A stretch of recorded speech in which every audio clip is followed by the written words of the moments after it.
Okay, 36. Race 36 is about to start, no? Race 36 is about to start.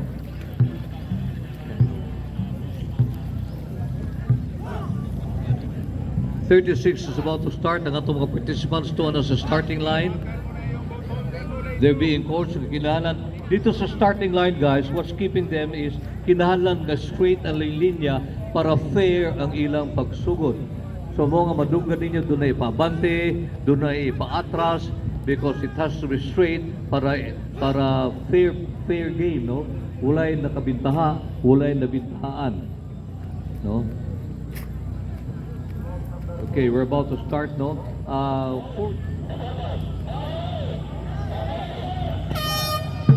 And here they go, ladies and gentlemen. Race number 36. Upon the teams competing on boat number 1 is Dragon Warriors of Jensan. Boat number 2 is the Gold Philippines Community. Boat number 3, Gladiators Jensan. And boat number 4, Boat Race Barangay Carmen. Leading the pack, 13, standing as fast as they can. They have crossed the 50-meter line, approaching on a 100-meter line, approaching the 50-meter line right now. And all that kung kinsa bago na. Boat number 2, I think, is leading the pack. Does the Gold Filipinas B is leading the pack. Yeah, they're way ahead of the others, but we'll see. There's still time. Okay, on second place is boat number 1, that is the Dragon Warriors, and 4 is third, and 3 is number 4. Wow, that was fast. That was fast. Congratulations, Dragon Filipinas B. First 7 open, 12 people per boat. So, apil na ang drone beater o ang spearman.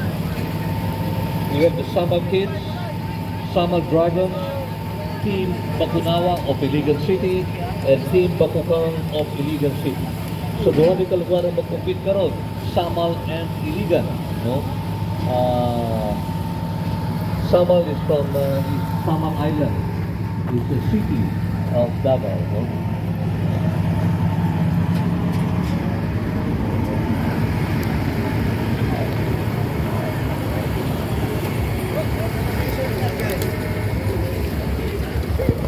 By the way, we would like to greet from the CBRP family. CBRP family, Pamino.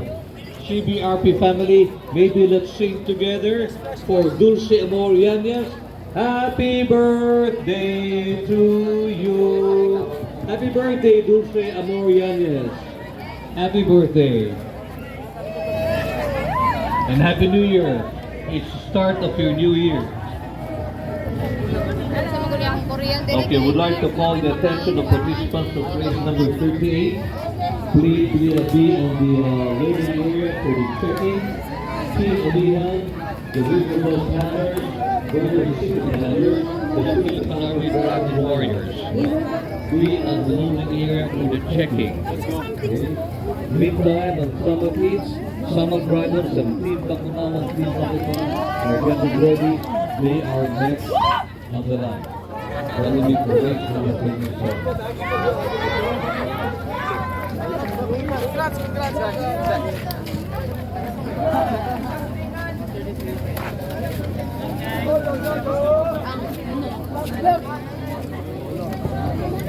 Okay, nasa sa public.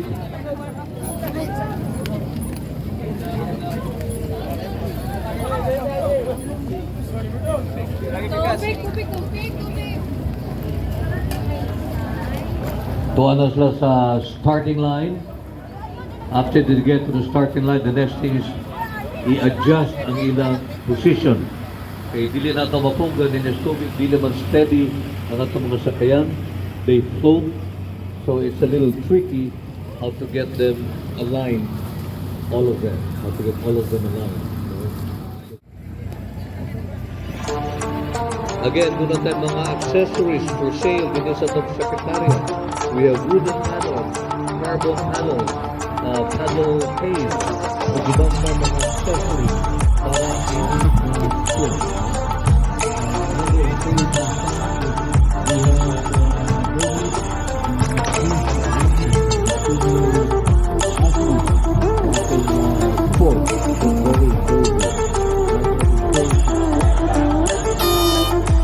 And there goes the whistle, ladies and gentlemen.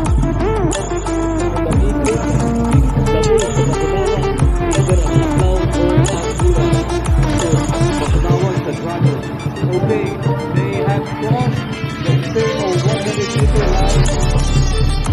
And maybe after the 100-meter line, let me see. After the 100-meter line, it seems like it's number 4. Oh!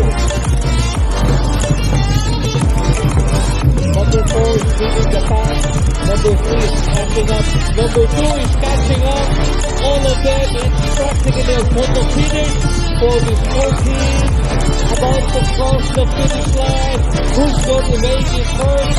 First on the finish line is number 4. The motorized Barangay Carmen CBRB. Basin to dito ang nag-birthday. Mga paspas kayo. No? Basin to dito ng birthday. Marito? Ay, ikaw? The Golden City Paddlers and the Philippine Army Dragon Warriors. Tanaw na ito, hindi ko rin. Over the edge, feel like I'm floating through the air. While they're getting ready, would like to make our first call to the next group. All is said and done. Okay, they're getting ready. This is a kubik. I am restricted, fixed upon the web. I need to kick the habit that my mind is breathing in. Break out, I've got to see. Spent all my life holding all of it closely. I played it innocent, a feel of discontent. I'm finally facing it all, fearless.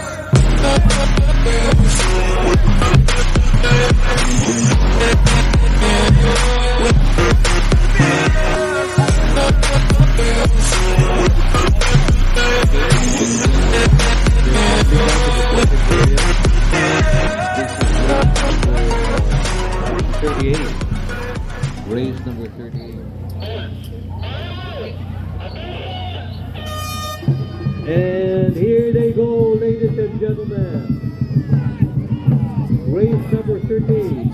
The Amihan team, River Dog Panthers, Golden City Panthers, and the Philippine Army Dragon Warriors. They have crossed the first 25 meters. They are now going leading the pack. About to cross the 50-meter line is boat number 4, the Philippine Army Dragon Warriors. They have crossed the 100-meter line and they are now dashing to the 50-meter line. No? We'll see. Makita nito niya ang tindig sa pagpaddle. So synchronized, so together. Leading the pack is boat number 4, the Philippine Army Dragon Warriors. Number 3 is not pop.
Okay guys, tuwanos lang karon sa itong starting area.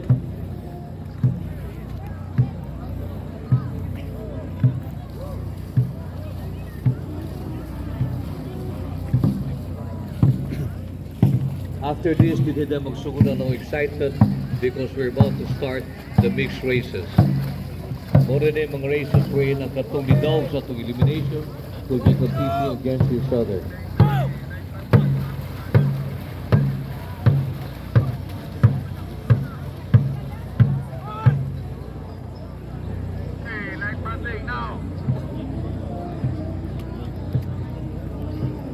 Kining a race karon will be a very close race between the Lagoon team and the Santilan team.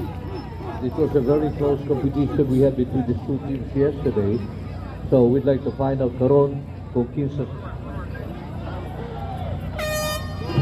And here they go. The race is on, ladies and gentlemen, between great teams, no? Tanaw na to kung kinsa karon ang mudaog sa atong team, no? They're approaching the 15-meter mark, and after the 15-meter mark, on going to the 100-meter line. From the 100-meter line, let's see who's going to cross the 100-meter line first. First across the 100-meter line is the, let me see, hindi na ako makita from where I am. It's a close fight between boat number 4 and boat number 1. They're dashing. We'll see. Okay, a very close fight. A very close fight to the home stretch. To the home stretch. To the home stretch. 1 and 4. Who's going to do it first? The better team is team number what? I can't really tell. The line para walay bintay. Everybody starts together at the same line. And then when the whistle blows, we'll see who among them will be the first to race number 40. Race number 40, no? We'll be calling your respective teams shortly. So be ready.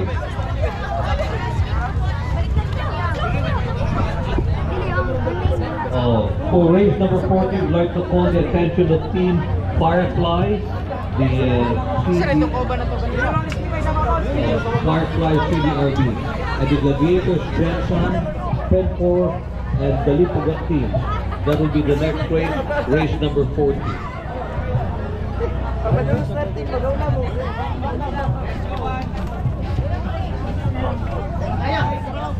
Okay guys, one of the starting area.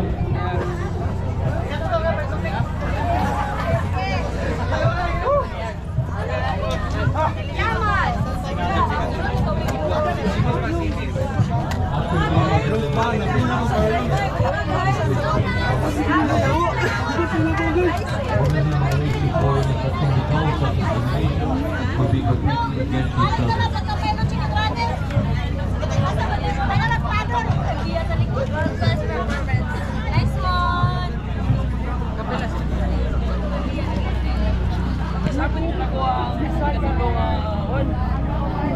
Kining a race to road will be a very close race between the Lagoon team and the Santilan team. It was a very close competition we had between the two teams yesterday. Ako pa hilibot ang pan. Hilibot ako. Hilibot ko sa participant.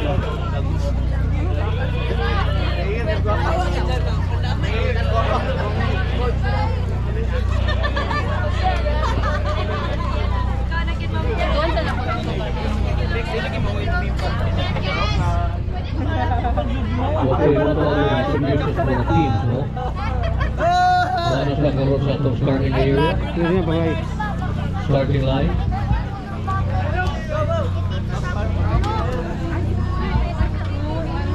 When the whistle blows, they start to paddle.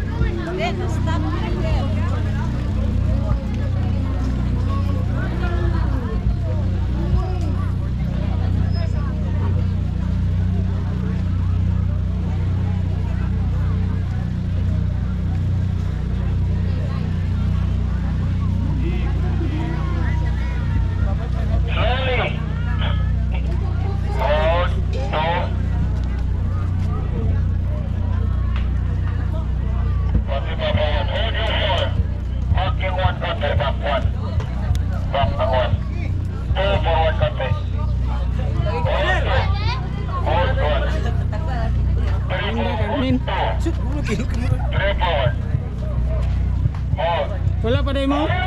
Wala pa mo? Oh, kasi may tanong na kan.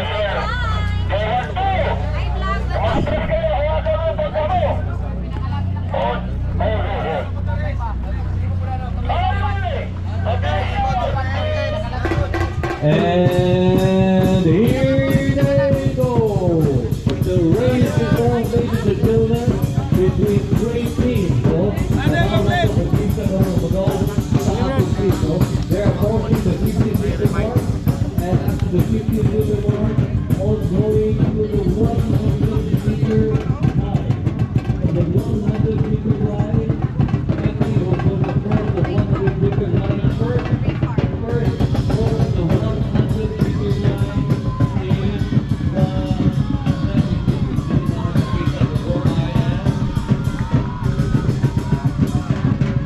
it's a close fight between boat number 4 and boat number 1. They're passing,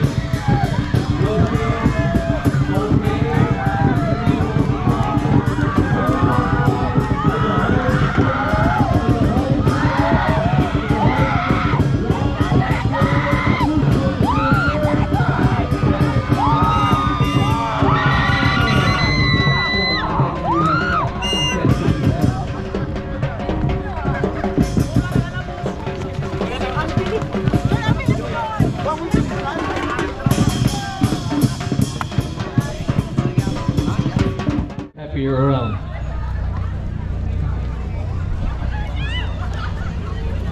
Wow, congratulations. Who was the first to cross the line? Mo sa tanan home daw, bakit yung surgeon. Pagdat daw ni mo, Bravo. hinay lang daw. You're first to cross the line? Ulo at ang mga ito. Okay, congratulations. Maraming salamat. The goal. The goal, first to cross the line. Congratulations. Wow, that was very, very close, guys. You know, boat number 1 was leading the pack, but after on the last 50 meters, got